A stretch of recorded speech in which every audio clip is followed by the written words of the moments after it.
달빛 아래 사연 한수 채널 구독자 여러분, 오늘도 시청해주셔서 감사합니다. 행복하고 즐거운 시간 되시길 바라며 오늘의 사연 시작하겠습니다. 아침 8시, 태양은 이미 머리 위에서 불덩이처럼 타오르고 있었습니다. 아스팔트 위로 아지랑이가 뜨겁게 피어오르며 공기마저 숨막히게 달궈졌어요.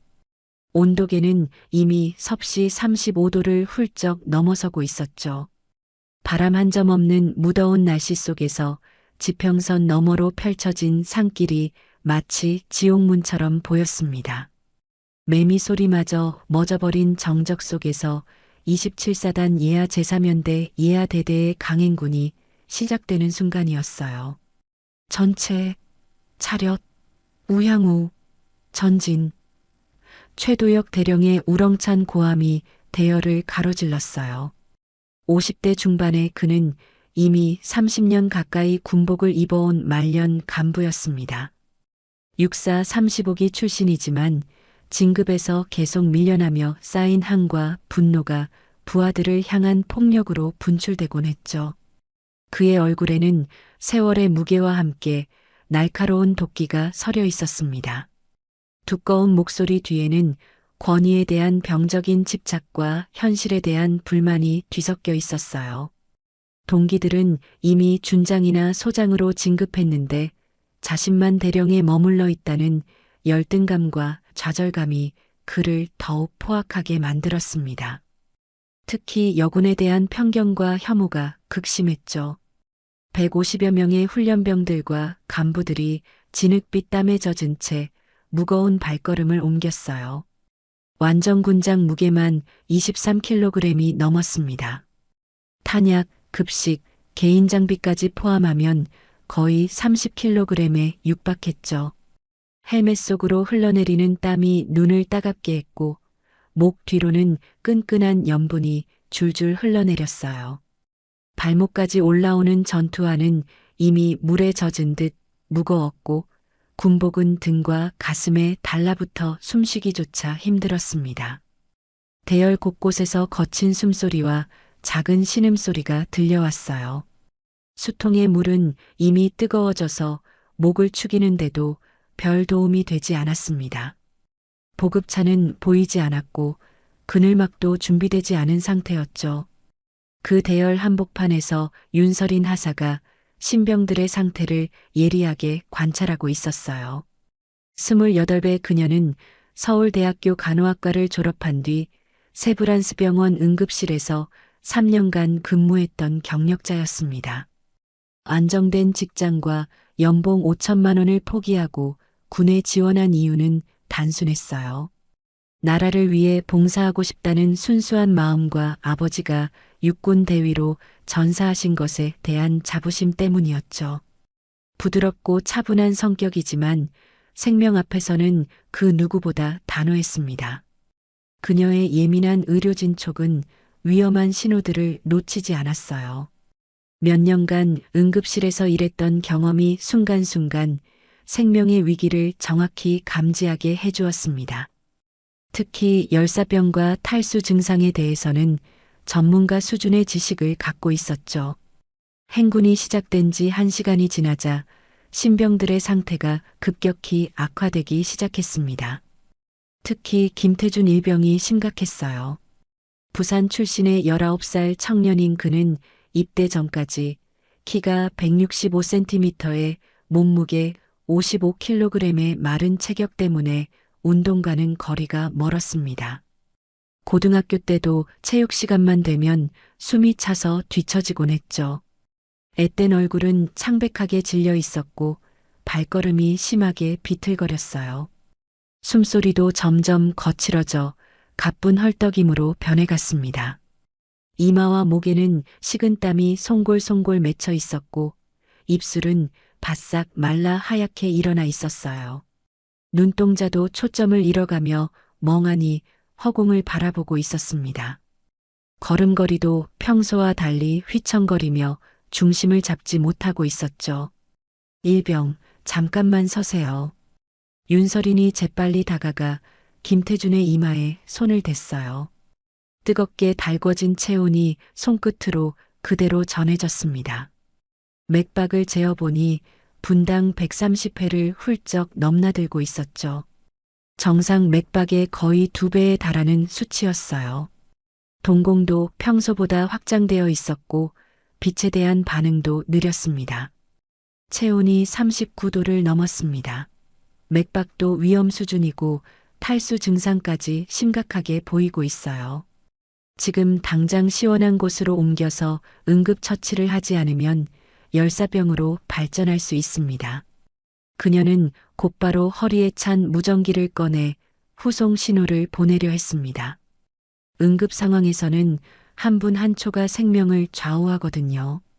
열사병은 체온 조절 중추가 마비되면서 생기는 질환으로 방치하면 뇌 손상이나 다발성 장기 부전, 심지어 사망까지 이를 수 있는 극도로 위험한 상황이었어요. 체온이 40도를 넘으면 돌이킬 수 없는 뇌 손상이 시작되죠. 하지만 바로 그 순간 우람한 그림자가 그녀를 덮었습니다. 최도혁 대령이 성큼성큼 다가오고 있었어요. 그의 얼굴에는 짜증과 분노가 가득했습니다. 여자가 뭘 안다고 함부로 나서는 거야? 최도혁 대령의 목소리가 천둥 소리처럼 터져 나왔습니다. 그의 얼굴은 분노로 일그러져 있었어요. 혈관이 불끈 솟아오른 이마에는 땀방울이 맺혀 있었고 눈빛은 날카롭게 번뜩이고 있었죠. 그딴 식으로 약한 소리 하면서 군인이라고 할 수 있어? 남자도 아닌 게 무슨 권한으로 후송 타령이야? 여기는 전쟁터야. 버티게 해. 낙오 하나로 대열 전체가 무너지고 사기가 떨어지는 건 절대 용납 못해. 윤설이는 당황했지만 결코 포기하지 않았습니다. 의무병으로서의 소신과 생명에 대한 책임감이 있었거든요. 또한 의료진으로서의 양심이 그녀를 움직였어요. 대령님, 이 병사는 지금 열사병 직전입니다. 체온 조절 기능이 완전히 마비되고 있고 의식도 몽롱해지고 있어요. 지금 당장 시원한 곳으로 옮겨서 수액 공급과 체온 하강 조치를 취하지 않으면 정말 생명이 위험합니다. 이건 의학적 응급 상황이에요. 최도혁의 눈이 험악하게 번뜩였어요. 그는 자신의 권위에 도전받았다고 생각했습니다. 특히 여자 부하에게, 그것도 하사 따위에게 반박당한다는 사실이 그의 자존심을 짓밟았어요. 감히 대령인 나한테 대들어? 내가 뭔데? 여자 주제에. 그는 헬멧을 벗어 윤설인의 머리를 세차게 후려쳤습니다. 쨍하는 금소금과 함께 그녀의 시야가 하얗게 번쩍였어요. 귀에서는 윙윙거리는 이명이 울려 퍼졌고 뒷목이 욱신거렸죠. 감히 상관에게 대드는 게 이게 군기냐? 여군 주제에 건방져. 그는 군기를 바로 세운다는 명목으로 계속해서 폭행을 가했어요. 윤설인의 어깨와 등, 옆구리에 주먹과 발길질이 무자비하게 쏟아졌습니다. 갈비뼈가 욱신거렸고 등은 화끈거렸어요. 입안에서는 철비린 맛이 났습니다. 다른 병사들은 두려움에 떨며 고개를 숙였어요. 누구도 감히 나서지 못했죠. 계급의 벽은 너무나 높고 두터웠거든요. 박찬호 중령도 옆에서 지켜보기만 할 뿐 말리지 않았습니다. 오히려 고개를 끄덕이며 동조하는 듯한 표정이었어요. 윤설이는 눈앞이 아득해져도 김태준을 놓지 않았습니다. 그녀 자신도 결국 무릎이 휘청거리며 대열 뒤로 밀려났어요. 입술에서는 철비린내가 났고 갈비뼈 쪽이 찌르는 듯 아팠습니다. 하지만 그녀의 눈빛만은 꺾이지 않았어요. 김태준을 부축한 채 간신히 버티고 있었죠.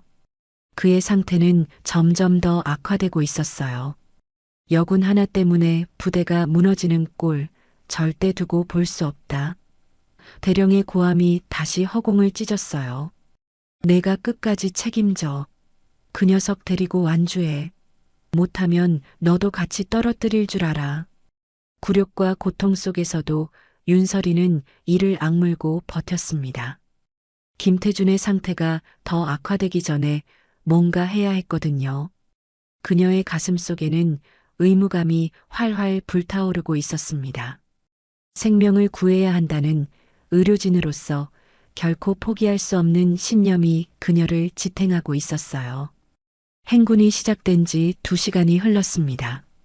예정된 첫 번째 정차 지점에 도착했지만 상황은 더욱 절망적이었어요. 물자 보급차는 아직 도착하지 않았고 그늘막 하나 없는 뙤약볕 아래에서 병사들은 그대로 서 있어야 했습니다. 김태준의 상태는 시간이 갈수록 위험해졌어요.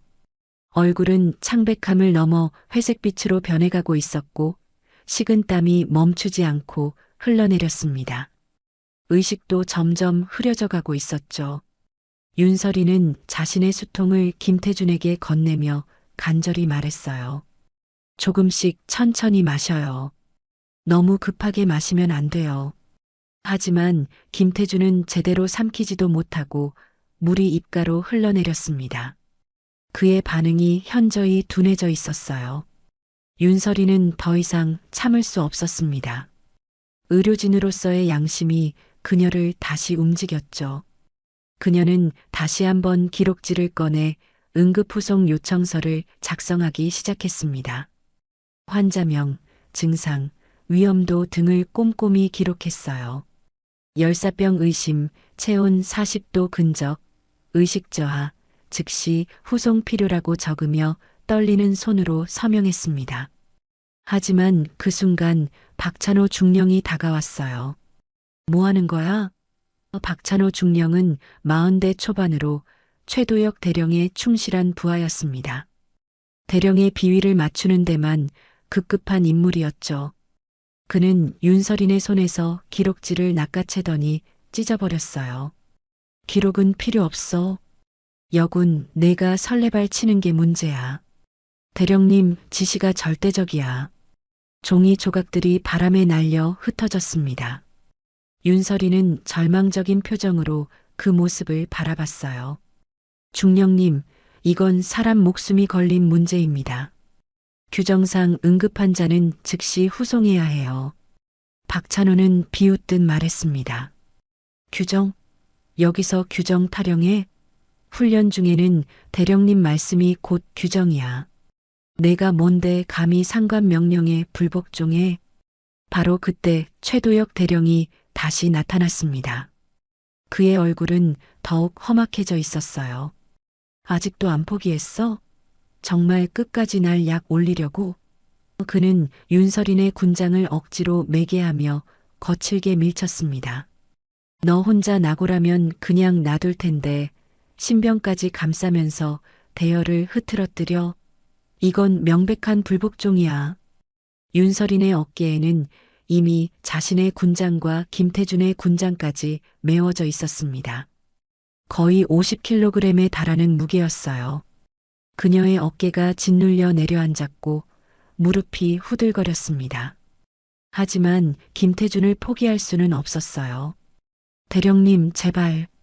윤설인이 간신히 말을 이었습니다. 이 병사는 정말 위험해요. 체온이 계속 올라가고 있고 의식도 반원수 상태예요. 조금만 더 지나면 돌이킬 수 없는 상황이 될 수 있습니다. 최도혁은 그녀의 말을 끝까지 듣지도 않고 다시 폭행을 가했습니다. 이번에는 더욱 잔혹했어요. 복부를 향한 주먹이 날아들었고 윤설이는 숨을 제대로 쉴 수 없었습니다. 닥쳐. 여자 주제에 남자보다 약한 놈 감싸고 앉아서. 이게 군대야? 다른 간부들도 대령의 편에 서기 시작했습니다. 이종환 원사가 나서며 말했어요. 하사 명령에 복종하는 게 군인의 기본이야. 개인적인 감정으로 부대 전체를 흔들면 안 되지. 윤설인의 시야가 점점 흐려졌습니다. 무거운 군장의 무게와 계속된 폭행으로 체력이 바닥났어요. 숨이 끊어질 듯 차올랐고 머릿속은 새하얗게 비어가고 있었습니다. 발걸음은 더 이상 앞으로 나아가지 못했어요. 그녀의 다리가 휘청거리기 시작했습니다. 김태준의 상태는 더욱 심각해졌습니다. 이제는 거의 의식을 잃은 상태로 윤설인에게 완전히 의존하고 있었어요. 그의 체중까지 떠받치며 걸어야 하는 윤설인의 부담은 극한에 달했습니다. 주변 병사들은 도와주고 싶어 했지만 간부들의 눈치를 보며 망설였어요. 여군이 약한 놈 하나 못 챙겨? 그럼 둘 다 낙오시켜버려. 최도혁의 고함이 다시 터져 나왔습니다. 끝까지 따라올 자신 없으면 지금 당장 포기해. 윤설이는 마지막 힘을 짜내며 김태준을 부축했습니다. 하지만 한계에 다다른 몸은 더 이상 버틸 수 없었어요. 그녀의 무릎이 먼저 꺾였습니다. 뜨겁게 달군 아스팔트 바닥에 무릎을 꿇은 순간 김태준도 함께 쓰러졌어요. 안 돼. 윤설인이 마지막으로 중얼거렸습니다. 하지만 의식이 저 멀리 달아나고 있었어요.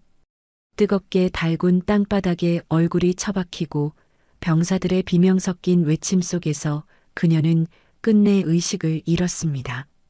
하사님, 의무병 쓰러졌다. 누가 좀 도와줘. 병사들의 다급한 목소리가 사방에서 터져 나왔어요. 하지만 최도혁은 여전히 냉정했습니다. 그냥 놔둬. 약한 놈들은 저절로 도태되는 거야. 그때서야 다른 간부 중 한 명이 상황의 심각성을 깨달았습니다. 대령님, 이건 정말 위험합니다. 즉시 응급후송을 요청해야겠어요. 결국 헬기 호출이 이루어졌고 구급 헬기가 긴급히 이륙했습니다. 윤설인과 김태준은 의식을 잃은 채 국군수도병원으로 실려갔어요. 헬기 안에서 응급처치를 받는 동안 그녀의 생명은 심전도 알람음 위에서 위태롭게 오르내렸습니다. 의료진들은 필사적으로 생명을 붙들고 있었어요.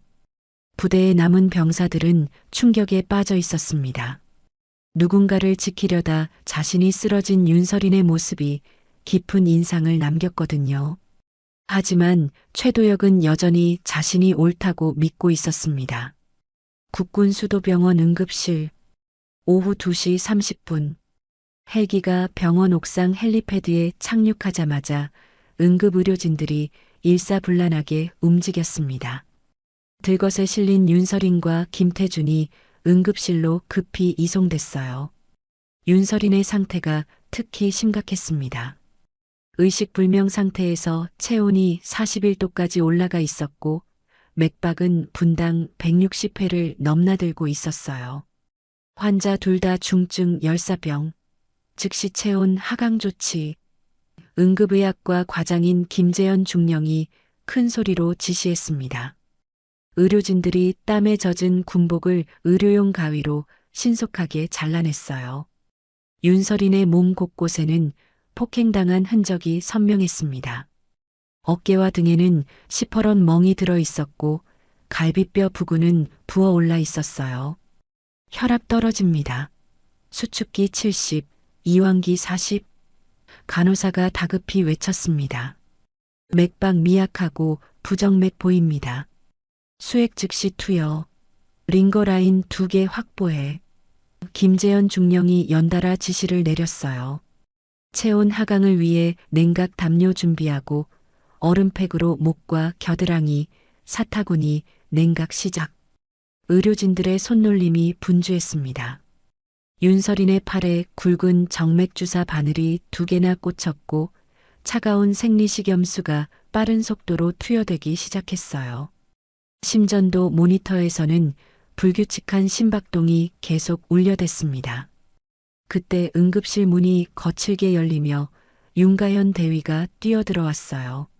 29의 그녀는 윤설인의 사촌 언니로 군의관으로 복무 중이었습니다. 헬기 출동 소식을 듣고 급히 달려온 것이죠. 설인아. 그녀의 목소리에는 절망과 분노가 뒤섞여 있었어요. 대위, 지금은 치료에 집중해야 합니다. 김재현 중령이 차분히 말했어요. 하지만 윤가연의 얼굴은 창백했습니다. 의료진으로서 윤서린의 상태가 얼마나 위험한지 정확히 알고 있었거든요. 체온이 41.5도입니다. 뇌손상 위험 수준이에요. 간호사가 외쳤어요. 체온이 40도를 넘으면 뇌세포가 돌이킬 수 없는 손상을 입기 시작합니다. 42도가 넘으면 생존율이 급격히 떨어지죠. 얼음물 침수 준비. 지금 당장 체온을 떨어뜨려야 해. 김재현 중령의 목소리가 긴박했어요. 의료진들이 특수 욕조에 얼음물을 채우기 시작했습니다. 체온을 급속히 낮추는 극단적인 조치였어요. 윤가연이 떨리는 손으로 윤서린의 팔을 붙잡았습니다. 서린아, 버텨. 넌 쓰러질 애가 아니야. 간호사 할 때도 밤새 환자 돌보던 내가 이런 곳에서 포기할 거야? 그녀의 목소리는 간절함으로 떨리고 있었어요. 심전도 모니터의 소리가 점점 불규칙해졌습니다. 윤서린의 맥박이 위험할 정도로 빨라지더니 갑자기 서서히 느려지기 시작했어요. 심박수 급격히 감소, 분당 40회로 떨어집니다. 간호사의 목소리에 공포가 섞였습니다. 제세동기 준비. 김재현 중령이 소리쳤어요. 하지만 그 순간 더욱 끔찍한 일이 벌어졌습니다. 심전도 모니터에서 평평한 선이 나타나기 시작한 것이죠. 심정지. 즉시 심폐소생술 시작. 의료진들이 윤서린의 가슴 위에 손을 포개고 강력한 압박을 시작했습니다. 하나, 둘, 셋. 리듬에 맞춰 심장 마사지가 이어졌어요. 윤가연은 옆에서 지켜보며 눈물을 흘렸습니다. 안 돼, 서린아. 제발. 1분, 2분, 3분. 시간이 흘러갔지만 심전도는 여전히 평평했습니다. 의료진들의 이마에도 땀이 송골송골 맺혔어요. 에피네프린 투여. 심장 마사지 계속. 절박한 목소리들이 응급실을 가득 채웠습니다. 대위님, 가족들에게 연락하셔야. 간호사가 조심스럽게 말을 꺼냈어요. 하지만 윤가연은 고개를 저었습니다. 아직 아니야. 서린이는 포기하지 않아.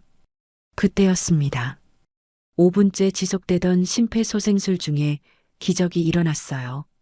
심전도 모니터에서 작은 점이 나타나더니 점점 커지기 시작했습니다. 맥박 돌아옵니다.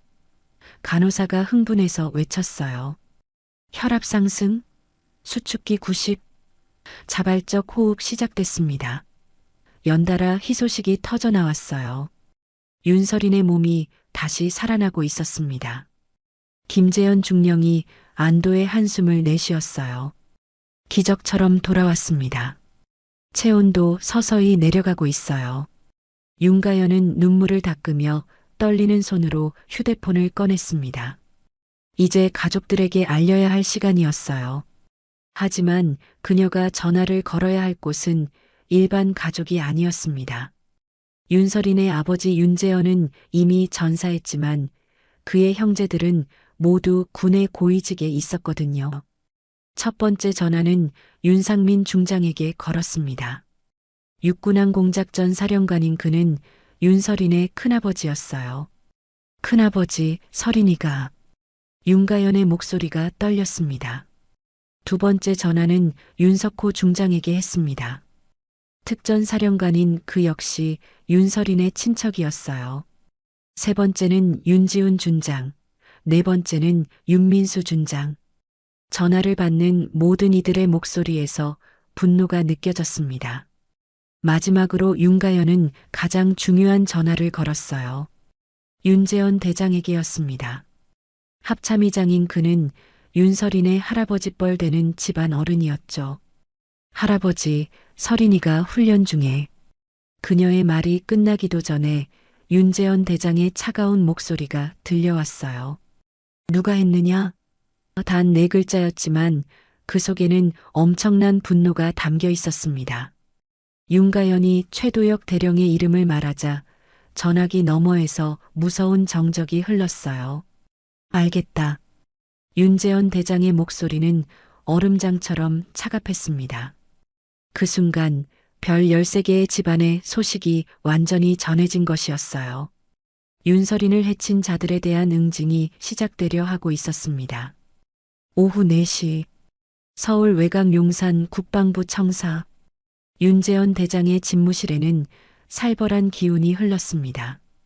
합참의장인 그는 창밖을 바라보며 차가운 표정을 짓고 있었어요. 책상 위에는 27사단의 훈련 계획서와 최도혁 대령의 인사 기록이 펼쳐져 있었습니다. 그의 눈빛에는 분노와 함께 차가운 결의가 서려 있었죠. 참모장, 윤재현 대장의 목소리가 집무실을 가로질렀어요. 문이 열리며 김영태 소장이 급히 들어왔습니다. 즉시 항공작전 사령부에 연락해 헬기 편대 출동 준비하라고 전해. 김영태 소장은 잠시 당황했습니다. 대장님, 무슨 상황입니까? 우리 핏줄이 죽을 뻔했다. 윤재현 대장의 목소리는 낮고 위험했어요. 27사단으로 가야겠어. 사람 하나 살리기 위해 집단이 움직이는 것, 그것이 군의 품격이다. 오늘 그 품격을 짓밟은 자들을 반드시 응징한다. 같은 시각 성남의 육군항공작전 사령부 윤상민 중장은 이미 상황실에서 대기하고 있었습니다. 그의 앞에는 헬기 편대장들이 일렬로 서 있었어요. 편대 3개, 총 12대 준비됐습니다. 편대장이 보고했습니다. 목적지는 27사단. 최대한 위압적으로 접근한다. 윤상민 중장의 명령이 떨어졌어요. 오늘은 그들에게 진짜 군의 위력이 무엇인지 보여주는 날이다. 수리온 헬기들이 일제히 로터를 돌리기 시작했습니다. 거대한 회전음이 활주로를 가득 채웠어요. 윤상민 중장이 선두 헬기에 탑승하자 편대 전체가 하늘로 솟아올랐습니다. 하늘에서 내려다본 헬기 편대는 마치 거대한 철새 떼처럼 위압적이었어요. 한편 대전의 특전사령부에서는 윤석호 중장이 특전부대원들과 함께 헬기에 올랐습니다. 현장 지휘권은 내가 맡는다. 그의 얼굴은 얼음장처럼 차가웠어요. 오늘 이후로는 그 누구도 우리 가족을 건드릴 수 없다는 걸 확실히 보여주자. 다른 지역에서도 마찬가지였습니다. 윤지훈 준장이 있는 육군대학에서, 윤민수 준장이 있는 육군훈련소에서, 그리고 각지에 흩어진 윤씨 집안의 장성들이 모두 헬기에 몸을 맡겼어요. 총 13명의 장성이 한꺼번에 움직이는 전례 없는 상황이었습니다. 오후 5시 27사단 상공에 첫 번째 헬기 편대가 나타났습니다. 부대 내에서 훈련 중이던 병사들이 하늘을 올려다보며 웅성거리기 시작했어요. 저거 뭐지? 헬기가 왜 이렇게 많이? 곧이어 두 번째, 세 번째 편대가 연달아 나타났습니다. 하늘이 온통 헬기로 뒤덮였어요. 거대한 회전음이 대지를 진동시켰고 바람이 거세게 불어댔습니다. 부대 내의 모든 활동이 멈췄어요. 이상하다. 훈련 계획에 없던 헬기들인데. 당직사관이 당황하며 중얼거렸습니다. 하지만 곧 무전기를 통해 충격적인 소식이 전해졌어요. 합참의장님 일행이 도착하신다고 합니다. 최도혁 대령은 그제야 상황의 심각성을 깨달았습니다. 합참의장이 왜 갑자기? 그의 얼굴이 창백해졌어요. 뭔가 잘못됐다는 직감이 들었죠. 헬기들이 부대 운동장에 차례로 착륙하기 시작했습니다. 먼저 윤재현 대장이 탄 헬기가 내려앉았어요. 거대한 로터 소음과 함께 흙먼지가 사방으로 날렸습니다. 병사들은 모두 엎드려 몸을 보호해야 했어요. 이어서 윤상민 중장, 윤석호 중장의 헬기가 연달아 착륙했습니다. 그리고 윤지훈 준장, 윤민수 준장을 비롯한 나머지 장성들의 헬기까지. 운동장은 순식간에 헬기들로 가득 찼어요. 지상은 바람과 흙먼지로 완전히 뒤집혔습니다. 나무들이 심하게 흔들렸고 깃발들이 찢어질 듯 펄럭였어요. 병사들의 눈동자가 크게 흔들렸습니다. 이런 광경은 처음 보는 것이었거든요. 저, 별 13개 전부 모이신 거 아닙니까? 한 병사가 떨리는 목소리로 말했어요. 맞다. 윤씨 집안 장성들이 다 온 거야. 다른 병사가 답했습니다. 끝났다. 정말 끝났어.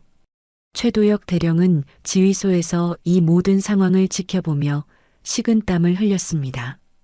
박찬호 중령도 마찬가지였어요. 대령님, 이게 대체 무슨 상황입니까? 그의 목소리에는 공포가 섞여 있었죠. 모르겠다. 하지만 분명 우리와 관련된 일이야. 최도혁의 목소리가 떨렸어요.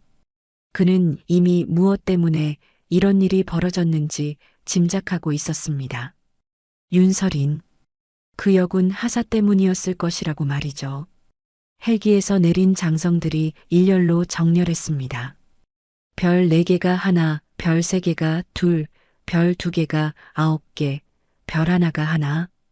27사단 역사상 가장 많은 별이 한자리에 모인 순간이었어요. 윤재현 대장이 앞장서서 지휘소를 향해 걸어갔습니다. 그의 뒤를 따르는 장성들의 행진은 마치 심판의 행렬 같았어요. 부대 전체가 숨을 죽이고 지켜봤습니다. 전 부대원 집합. 윤석호 중장의 목소리가 확성기를 통해 울려 퍼졌어요. 병사들이 우르르 몰려나와 대열을 마쳤습니다. 그들의 얼굴에는 두려움과 호기심이 뒤섞여 있었어요. 최도혁 대령은 어쩔 수 없이 지휘소에서 나왔습니다. 그의 다리가 후들거렸어요. 곧 자신에게 어떤 일이 벌어질지 예상할 수 있었거든요. 박찬호 중령과 이종환 원사도 뒤따라 나왔지만 모두 얼굴이 창백했습니다. 윤재현 대장이 최도혁을 바라보며 차가운 눈빛을 보냈어요. 그 시선 하나만으로도 최도혁은 자신의 운명을 직감할 수 있었습니다. 이제 진짜 심판이 시작되려 하고 있었어요. 오후 5시 30분. 27사단 지휘소 앞 광장에는 전례 없는 긴장감이 흘렀습니다. 별 13개의 장성들이 반원형으로 서 있었고 그 중앙에는 윤재현 대장이 우뚝 서 있었어요. 그의 눈빛은 북극의 빙하처럼 차가웠습니다. 주변에 모인 수백 명의 병사들은 숨소리조차 내지 않으며 이 역사적인 순간을 지켜보고 있었죠. 최도혁 대령은 지휘소에서 나오며 억지로 당당한 척 어깨를 펴려 했습니다. 하지만 그의 다리는 이미 후들거리고 있었어요. 30년 군생활 동안 이런 상황은 처음이었습니다. 합참의장과 각 군단장들이 한꺼번에 자신을 보러 온다는 것은 곧 자신의 군생활이 끝났다는 뜻이었거든요. 최도혁 대령, 윤재현 대장의 목소리가 광장을 가로질렀어요. 그 목소리에는 위엄과 분노가 동시에 담겨 있었습니다. 즉시 나와서 경례. 최도혁은 떨리는 다리로 앞으로 나아갔습니다. 합참의장님께 경례. 그의 목소리도 떨리고 있었어요. 하지만 윤재현 대장은 경례를 받지 않았습니다. 대신 차가운 시선으로 그를 위아래로 훑어봤죠. 내가 윤설인 하사를 폭행한 자냐? 윤재현 대장의 질문은 단도직입적이었어요. 최도혁의 얼굴이 더욱 창백해졌습니다. 역시 그 여군 때문이었구나 싶었죠. 최도혁은 마지막 발악을 시도했습니다. 합참의장님, 그건 단순한 훈련 중 지도사항이었습니다. 그의 목소리가 높아졌어요. 여군 하나가 부대 기강을 해치고 있어서 바로잡으려고 한 것뿐입니다. 여군이 약한 신병을 감싸면서 대열을 흐트러뜨리고 닥쳐라. 윤재현 대장의 한마디가 최도혁의 말을 잘랐어요. 그 한마디에는 엄청난 위압이 담겨 있었습니다. 훈련 규정을 알고 있나? 최도혁이 대답하기도 전에 윤석호 중장이 앞으로 나섰습니다. 군인 복무규율 제13조 응급환자 발생 시 즉시 후송 조치할 것. 군인 복무규율 제16조 부하에 대한 부당한 처우 금지. 그의 목소리는 차갑고 정확했어요. 이 두 가지만으로도 너는 이미 군법 위반이다. 최도혁은 여전히 억울함을 호소했습니다. 하지만 그때 윤상민 중장이 서류 뭉치를 바닥에 집어던졌어요. 서류들이 바람에 흩날리며 최도혁의 발밑에 떨어졌습니다. 훈련 규정 위반 13건, 응급조치 무시 6건, 부하 폭행 9건. 윤상민 중장의 목소리가 차갑게 울렸어요. 이것만으로도 넌 이미 끝났다. 하지만 더 심각한 건 따로 있어. 윤지훈 준장이 직접 앞으로 나왔습니다. 그는 특전부대 출신답게 움직임이 민첩했어요. 최도혁의 군장끈을 거칠게 잡아챘습니다. 의무병을 죽일 뻔했다는 거야. 생명을 구하려던 사람을 내가 죽일 뻔했어. 제가 언제 죽이려고. 최도혁이 변명하려 했지만 윤지훈 준장의 손에 더욱 세게 끌려갔어요. 그의 발이 땅에서 떨어질 정도였습니다. 열사병으로 의식불명에 빠뜨린 게 죽이려 한 게 아니야? 윤지훈 준장의 목소리에는 분노가 가득했어요. 심정지까지 일으켰는데 그게 뭐야? 박찬호 중령도 떨리는 다리로 앞으로 나왔습니다. 중령님들, 제가 설명을. 하지만 윤민수 준장이 차가운 시선으로 그를 제지했어요. 너도 공범이지? 응급후송 요청서를 찢어버린 자가? 윤민수 준장의 질문에 박찬호는 할 말을 잃었습니다. 의료진의 응급조치를 방해한 죄는 어떻게 할 거야? 이종환 원사는 이미 바닥에 무릎을 꿇고 있었어요. 죄송합니다. 제가 막았어야 했는데. 그의 목소리는 울음 섞인 참회였습니다. 윤재현 대장이 다시 입을 열었어요. 군은 사람을 지키기 위해 존재한다. 그의 목소리는 낮지만 광장 전체에 울려 퍼졌습니다. 내 놈들은 그 본분을 잊었어. 생명을 구하려는 자를 짓밟고 약한 자를 더욱 약하게 만들었지. 최도혁은 마지막 순간까지도 자신을 정당화하려 했습니다. 여군이 기강을 해치고 있었습니다.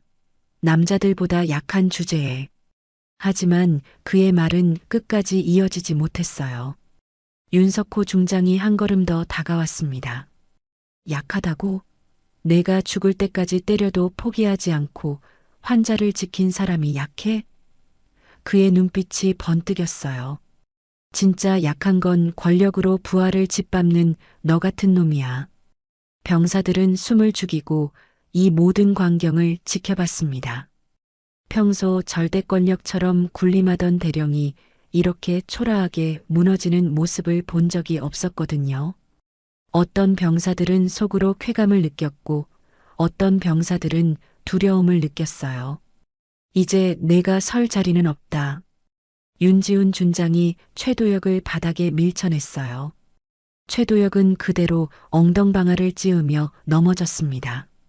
30년 군 생활의 위험이 한순간에 무너져 내렸어요.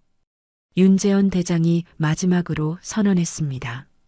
최도혁, 너는 오늘부로 모든 지휘권을 박탈당한다. 박찬호, 너는 즉시 보직에서 해임된다.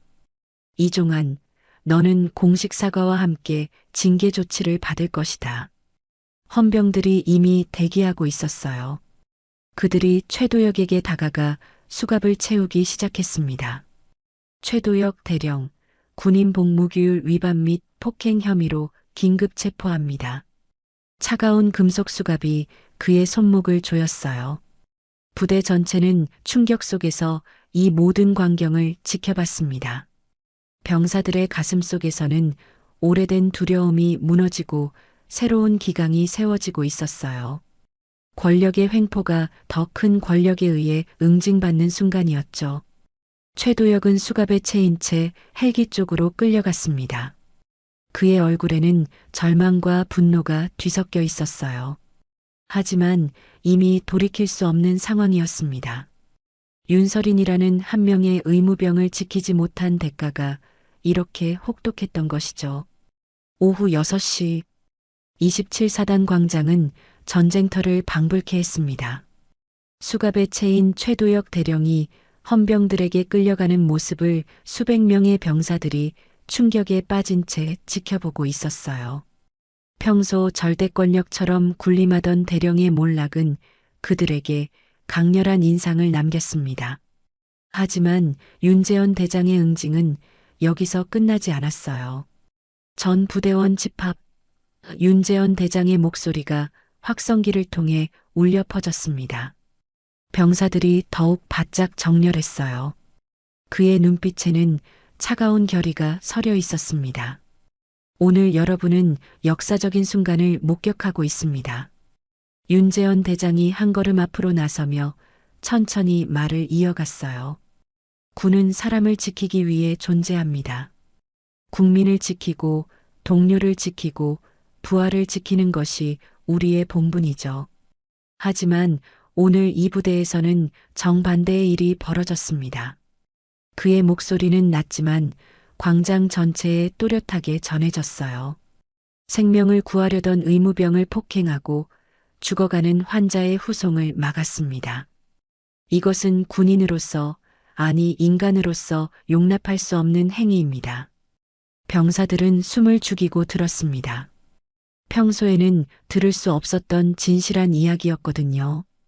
윤재현 대장의 말 한마디 한마디가 그들의 가슴에 깊이 박혔어요.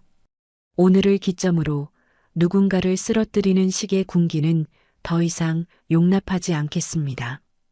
그의 선언에 맞춰 윤석호 중장이 박찬호 중령에게 다가갔어요. 손에는 보직 해임 통보서가 들려 있었습니다.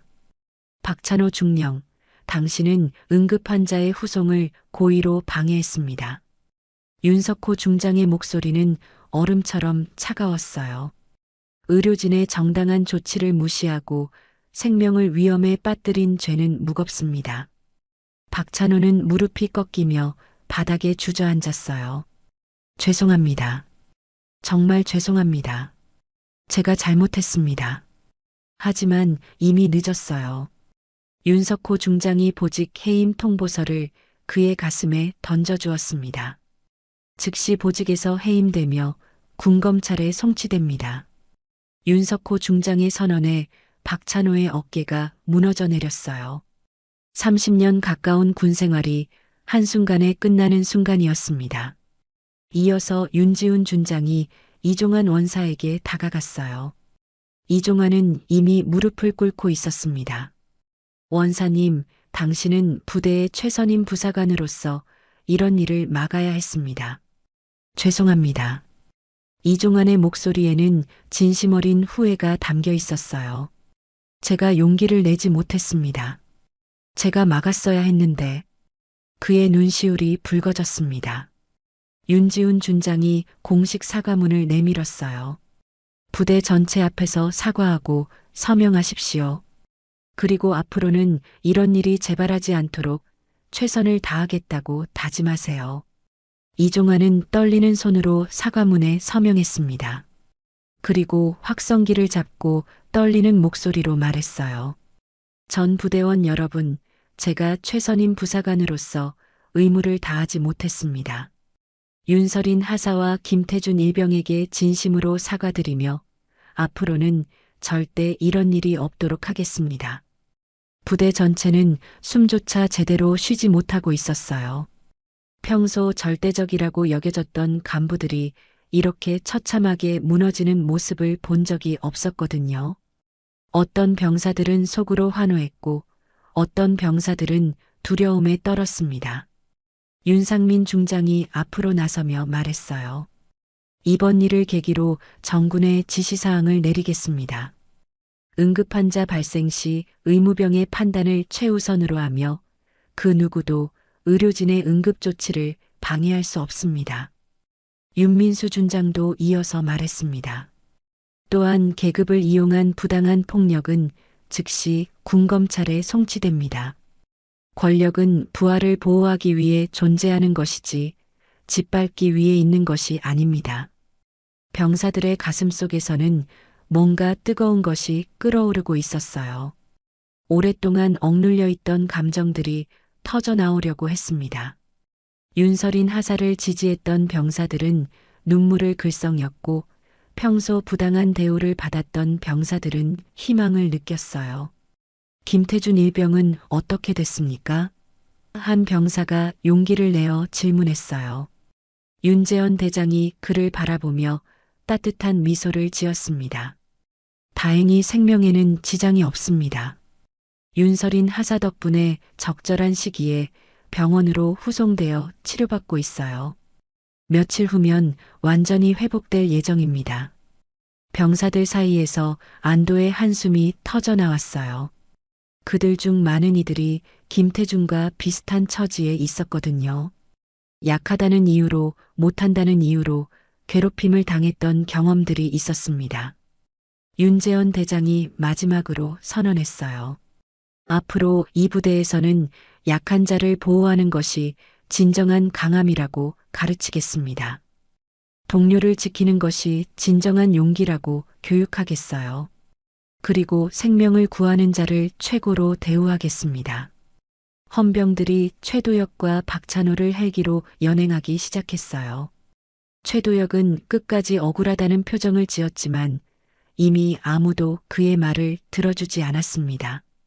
박찬호는 고개를 떨궈뜨리며 체념한 듯 따라갔어요. 부대 전체는 이 모든 광경을 지켜보며 새로운 감정을 느꼈습니다. 오래된 두려움이 무너지고 새로운 기강이 세워지는 것을 느꼈어요. 권력의 횡포가 더 큰 정의에 의해 응징받는 순간을 목격한 것이죠. 병사들의 가슴 속에는 서늘한 바람이 불어왔습니다. 하지만 그것은 두려움의 바람이 아니라 희망의 바람이었어요. 앞으로는 정말로 동료를 지키는 것이 인정받는 부대가 될 것 같았거든요. 윤재현 대장이 헬기에 오르기 전 마지막으로 말했습니다. 기억하십시오. 군은 사람을 지켜야 강한 것입니다. 오늘 이 교훈을 잊지 마세요. 별 13개의 응징이 끝나고 부대에는 새로운 질서가 시작되고 있었어요. 사흘 뒤 국군 수도병원 일반 병실. 오후 3시에 따스한 석양이 창문을 통해 병실 안으로 스며들고 있었습니다. 윤설이는 링거를 꽂은 팔로 간신히 눈을 떴어요. 며칠간의 혼수 상태에서 깨어난 그녀의 시야는 아직 흐릿했지만 천천히 초점이 맞춰지고 있었습니다. 창밖으로는 한강이 유유히 흐르고 있었고 멀리 남산타워가 보였어요. 설이나 윤가현 대위가 의자에서 벌떡 일어났습니다. 사흘 밤낮을 병실을 지킨 그녀의 얼굴은 피로에 지쳐 있었지만 기쁨으로 환하게 빛나고 있었어요. 정말 깨어났구나. 얼마나 걱정했는지 몰라. 윤설이는 목이 말라 목소리가 제대로 나오지 않았어요. 언니, 김태준 일병은 어떻게 됐어요? 첫 번째로 묻는 말이 자신이 아닌 다른 사람 걱정이었습니다.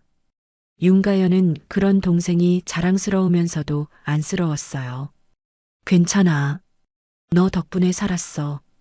윤가연이 물컵을 가져와 윤설인의 입술을 적셔주었습니다. 내가 끝까지 포기하지 않고 지켜줘서 적절한 시기에 후송될 수 있었어. 지금은 완전히 회복해서 부대로 돌아갔어. 윤설인의 눈가에 눈물이 맺혔습니다. 다행이다. 정말 다행이에요. 그녀의 목소리는 여전히 약했지만 안도감이 가득했어요. 자신이 쓰러져도 김태준을 놓지 않았던 것이 헛되지 않았다는 사실이 그녀를 위로했습니다. 그런데 설이나 내가 모르는 사이에 엄청난 일이 벌어졌어. 윤가연의 목소리에는 복잡한 감정이 섞여 있었어요. 우리 집안 어른들이 모두 움직였어. 윤설이는 무슨 말인지 이해하지 못했습니다. 어른들이 움직였다는 게 무슨... 그때 병실 문이 열리며 윤재현 대장이 들어왔어요. 평소 위험 있던 그의 얼굴에는 부드러운 미소가 떠올라 있었습니다. 할아버지. 윤설인이 놀라서 일어나려 하자 윤재현 대장이 손을 저었어요. 누워 있어라. 아직 몸이 완전히 회복되지 않았잖니. 윤재현 대장이 병상 옆 의자에 앉으며 따뜻하게 말했습니다.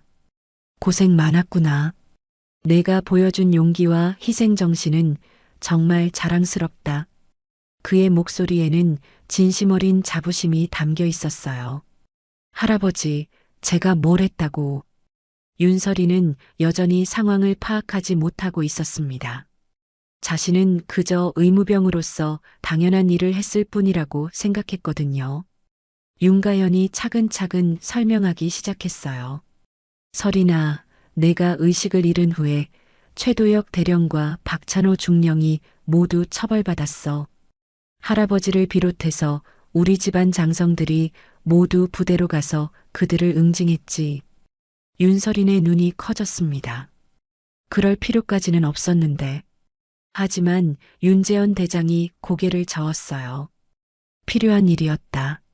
생명을 구하려는 자를 폭행하고 환자의 후송을 막는 것은 군인으로서 용납할 수 없는 행위야. 그의 목소리는 단호했습니다. 내가 보여준 의무감과 희생 정신이야말로 진정한 군인 정신이지. 그때 병실 문이 다시 열리며 김태준이 들어왔어요. 그의 손에는 꽃다발이 들려 있었고 얼굴은 건강하게 회복되어 있었습니다. 하사님, 그의 목소리에는 감격이 가득했어요. 태준아, 윤설인도 반가워했습니다. 정말 괜찮구나. 얼마나 다행인지. 김태준은 꽃다발을 놓고 깊숙이 고개를 숙였어요. 하사님 덕분에 살았습니다. 하사님이 저를 포기하지 않아 주셔서 정말 감사합니다. 그의 목소리는 울먹였습니다. 그런 말하지 마. 난 그냥 의무병으로서 당연한 일을 했을 뿐이야. 윤설인이 손을 흔들었지만 김태준은 계속해서 감사를 표했어요. 부대 분위기가 완전히 바뀌었습니다. 김태준이 신기한 듯 말했어요. 이제는 아픈 사람이 있으면 즉시 의무대로 보내고 간부들도 병사들을 함부로 대하지 않아요. 하사님이 보여주신 용기가 모든 걸 바꾼 거예요. 윤가연이 윤설인의 손을 잡으며 눈물을 글썽였어요. 내가 버텨줘서 모두가 바뀌게 됐어. 이제는 정말로 생명을 지키는 것이 최우선인 군대가 될 거야. 윤설이는 복잡한 감정에 휩싸였습니다. 자신이 단순히 환자를 지키려고 했던 일이 이렇게 큰 변화를 불러올 줄은 몰랐거든요. 제가 아니라 뒤에 있던 신병들을 지켜야 했을 뿐이에요. 그게 제 역할이었으니까요. 윤재현 대장이 고개를 끄덕였어요. 그런 마음가짐이야말로 진정한 리더의 자질이다. 내가 보여준 모습이 앞으로 우리 군의 나침반이 될 거야. 병실에는 따뜻한 분위기가 흘렀습니다. 창밖으로는 여전히 석양이 아름답게 내려앉고 있었어요. 윤설이는 이 모든 상황이 꿈 같았습니다. 자신이 단순히 옳다고 생각한 일을 했을 뿐인데 그것이 이렇게 많은 변화를 가져다 줄 줄은 상상도 못했거든요. 하사님, 부대에서 모든 병사들이 하사님을 기다리고 있어요. 김태준이 밝게 말했어요. 하사님 같은 의무병이 있다는 것만으로도 우리는 안심이 돼요. 윤설이는 가슴이 뭉클했습니다. 고통스럽고 힘들었던 그 순간들이 결국 의미 있는 변화로 이어졌다는 사실이 그녀를 감동시켰어요. 자신이 믿고 행동한 가치들이 인정받았다는 것이 무엇보다 기뻤습니다. 빨리 나아서 복귀하고 싶어요. 윤설인이 결의에 찬 목소리로 말했어요. 아직 지켜야 할 사람들이 많으니까요. 윤재현 대장이 만족스러운 미소를 지었습니다. 그런 마음가짐이면 충분하다. 천천히 회복하거라. 우리가 모두 기다리고 있으니까. 병실 안은 희망과 감격으로 가득했습니다. 고통 끝에 찾아온 진정한 승리의 순간이었어요. 한 달 뒤 27사단 아침 8시 다시 강행군이 시작되는 날이었습니다. 하지만 이번에는 모든 것이 달랐어요. 출발선에는 대형 차광막이 설치되어 있었고 보급차들이 곳곳에 배치되어 있었습니다. 각 소대마다 충분한 양의 수통이 준비되어 있었고 의무병들이 체온계와 응급처치 장비를 완벽하게 갖추고 있었어요. 새로 부임한 김민철 대령이 앞에 서서 부대원들을 바라봤습니다. 그의 얼굴에는 온화하면서도 책임감 있는 표정이 떠올라 있었어요. 오늘 강행군의 목적은 체력 단련이지만 그보다 중요한 것은 서로를 지키는 것입니다. 누구 하나 낙오하지 않고 모두 함께 돌아오는 것이 우리의 목표예요. 병사들의 표정이 한 달 전과는 완전히 달랐습니다. 두려움 대신 신뢰가, 긴장 대신 안정감이 그들의 얼굴에 떠올라 있었어요. 김태준도 그 대열 속에 있었습니다. 건강하게 회복된 그의 모습에서는 자신감이 느껴졌어요. 의무병들, 준비 상황 보고하세요. 김민철 대령의 지시에 각 소대 의무병들이 차례로 보고했습니다. 그들의 목소리에는 당당함이 배어 있었어요. 이제는 의무병들의 판단이 최우선으로 존중받는다는 것을 모두가 알고 있었거든요. 출발. 김민철 대령의 명령과 함께 행군이 시작됐습니다. 하지만 이번에는 무리한 속도를 강요하지 않았어요. 각자의 체력에 맞춰 적절한 페이스를 유지했습니다. 간부들이 병사들 사이사이를 다니며 상태를 확인했고 이상이 있으면 즉시 조치를 취했어요. 행군이 시작된 지 30분이 지났을 때 한 신병이 어지러움을 호소했습니다. 예전 같았으면 약하다며 무시당했을 상황이었어요. 하지만 이번에는 달랐습니다. 잠깐 멈춰. 소대장이 즉시 대열을 정지시켰어요. 의무병이 신속하게 다가가 신병의 상태를 확인했습니다. 맥박 정상, 체온도 정상 범위예요. 하지만 조금 쉬게 해주세요. 알겠습니다. 5분간 휴식하겠습니다. 소대장의 대답에 병사들은 놀랐어요. 예전 같았으면 상상도 할 수 없는 일이었거든요. 한 명을 위해 전체가 기다려주는 것, 그것이 새로운 기준이 되었습니다. 첫 번째 중간 지점에 도착했을 때도 마찬가지였어요. 보급차에서 시원한 음료수와 간식이 제공됐고 그늘막 아래에서 충분한 휴식을 취할 수 있었습니다. 의무병들이 모든 병사의 컨디션을 체크했고 이상이 있으면 즉시 조치를 취했어요. 많이 달라졌죠? 한 병사가 동료에게 말했습니다. 한 달 전만 해도 상상도 못했던 일이에요. 윤설인 하사님 덕분이에요. 다른 병사가 답했어요. 그분이 우리를 위해 싸워주신 덕분에 이렇게 바뀐 거죠. 그들의 대화를 들은 김태준이 고개를 끄덕였습니다. 하사님은 정말 대단한 분이에요. 저를 포기하지 않으셔서 지금 제가 여기 있을 수 있어요. 그때 누군가 말했습니다. 저기 하사님 오신다. 병사들이 일제히 고개를 돌렸어요. 멀리서 윤설인이 지프차를 타고 다가오고 있었습니다. 완전히 회복된 그녀가 부대로 복귀한 것이었어요. 지프차에서 내린 윤설인을 보자 병사들이 환호성을 질렀습니다. 하사님, 돌아오셨다. 그들의 얼굴에는 진심 어린 기쁨이 떠올라 있었어요. 윤설이는 조금 당황하면서도 따뜻한 미소를 지었습니다.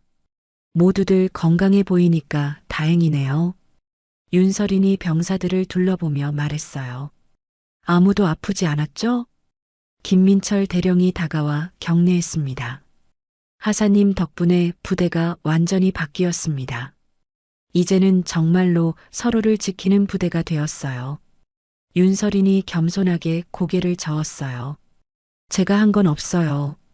다들 원래 착한 마음을 가지고 계셨던 거죠. 행군이 재개되자 윤설인도 함께 걸었습니다.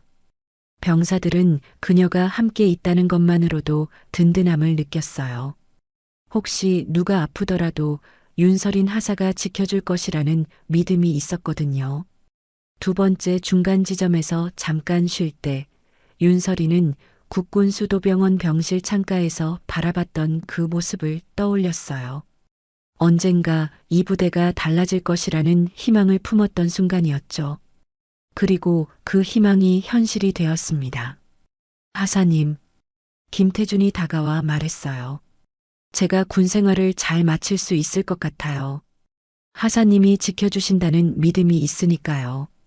윤설인이 그의 어깨를 가볍게 두드렸습니다. 이제는 서로가 서로를 지키는 거야. 나 혼자가 아니라 우리 모두가 함께 지키는 거지. 최종 목적지에 도착했을 때 모든 병사가 건강한 상태로 완주를 마쳤어요. 한 명의 낙오자도 한 명의 환자도 없었습니다. 김민철 대령이 만족스러운 표정으로 말했어요. 오늘 우리는 진정한 승리를 거두었습니다. 모두가 함께 돌아왔다는 것, 그것이 가장 큰 성과예요. 저녁 무렵 윤설이는 병실 창문가에서 바라봤던 것과 같은 풍경을 실제로 보고 있었어요. 병사들의 발걸음은 여전히 무거웠지만 이번에는 정말로 지켜지고 있었습니다. 서로를 돌보고 약한 자를 보호하며 생명을 최우선으로 여기는 부대로 변한 것이죠. 폭염은 여전했지만 병사들의 가슴 속에는 서늘한 바람이 불어왔어요. 그것은 희망의 바람이었습니다. 윤재현 대장이 남긴 말이 다시 한번 울려 퍼졌습니다. 군은 사람을 지켜야 강하다. 윤설이는 석양을 바라보며 눈을 감았습니다. 고통스러웠던 그날들이 결국 이런 아름다운 변화를 만들어냈다는 사실이 그녀를 감동시켰어요. 눈가에는 고통이 아닌 희망의 눈물이 번져 있었습니다. 이제 정말로 사람을 지키는 군대, 생명을 소중히 여기는 부대가 되었습니다. 그리고 그 변화의 중심에는 포기하지 않았던 한 의무병의 신념이 있었어요.